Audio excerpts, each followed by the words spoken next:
ஜெய் வராகி. உலகெங்கும் வாழக்கூடிய அன்னை ஸ்ரீ கோட்டை வாராகியினுடைய பக்தர்கள் அனைவருக்கும் அம்பாளின் அருளாசிகள். ஆஷாட நவராத்திரி வழிபாட்டை நான் இல்லத்திலேயே செய்ய வேண்டும்.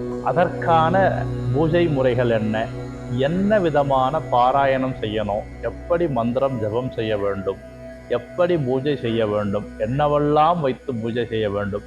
நிறைய பக்த கோடிகள் பார்த்தீங்கன்னா வெளிநாட்டுல இருந்தெல்லாம் கேட்டிருக்கீங்க. இந்த ஆஷாட நவராத்திரி என்னைக்கு ஆரம்பிக்குதுன்னு நான் பல பதிவுகளில் கொடுத்துருக்கிறேன். இருந்துமே 2026ஆம் ஆண்டு ஜூலை 13ஆம் நாள் பார்த்தீங்கன்னா அமாவாசை. இந்த நாளில் அன்னை வாராகியினுடைய வழிபாட்டை துவங்க வேண்டும் என்று நினைக்கக்கூடிய பக்த கோடிகள் காலையிலே எழுந்து வீட்டை சுத்தம் பண்ணி குளித்து நீராடி யாருக்கெல்லாம் தர்ப்பணம் செய்யக்கூடிய தகுதி இருக்கின்றதோ அவர்கள் அனைவருமே தர்ப்பணம் கண்டிப்பாக செய்ய வேண்டும்.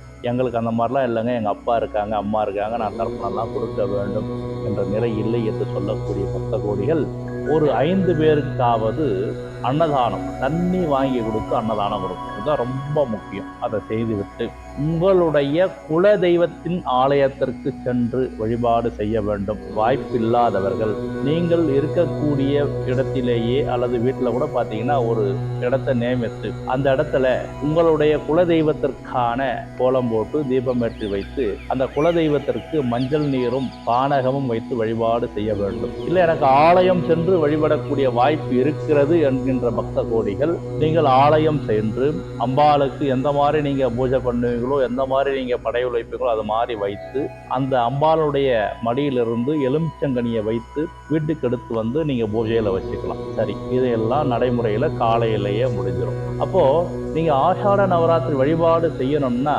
அமாவாசை என்றே கலச ஸ்தாபனம் செய்வது சால சிறந்தது. நம்ம இடத்துலயும் அமாவாசை அன்னைக்கு தான் கலச ஸ்தாபனம் பண்ணுவோம். சரி, இந்த கலச ஸ்தாபனம் செய்யும் பொழுது நாம் என்ன விதமான முறையை நாம் கடைபிடிக்கலாம்னும் பொழுது உங்களுடைய பூஜை அறையில் ஒரு மனையை தயார் பண்ணிக்கங்க. அந்த மனையின் மீது மஞ்சள் தடவி கோலம் போட்டுக்குங்க.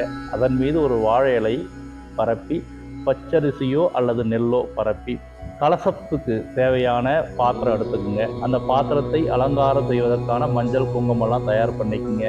அந்த கலசத்துக்குள்ளே போடக்கூடிய ஜாபத்ரி, பச்சை கற்பூரம், ஏலக்காய், கிராம்பு போன்ற விஷயங்களை செஞ்சு அதை அரைச்சி வச்சுக்குங்க. பன்னீர் பாட்டில் வாங்கி வச்சுக்குங்க. கூச்சம் உங்களால் செய்ய முடிஞ்சால் செஞ்சுக்குங்க. செய்யலைன்னா நாட்டு மருந்து கடையில் தாராளமாக கிடைக்கின்றது அந்த கூச்சம், மாவிலை.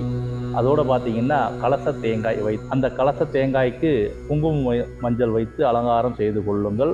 இதுதான் அதற்கு தேவையான முறை. அதை அப்படியே நான் ஓரளவே உங்களுக்கு சொல்லிட்டேன். அப்போ அந்த கலசத்தில் அம்பாள் ஆவாகனம் பண்ணணும். எப்படி சாமியே பண்ணுறது எனக்கு தெரியலையேன்னும் பொழுது ஒரு மஞ்சளில் விநாயகரை செஞ்சுக்குங்க. அந்த மஞ்சளில் விநாயகரை செய்து அவருக்கு வெத்திலை, பாக்கு, பழம், தாம்பூலம் வைத்து இந்த பூஜையை நான் முழுமையாக நிறைவு செய்யணும்னு பிரார்த்தனை பண்ணுங்க.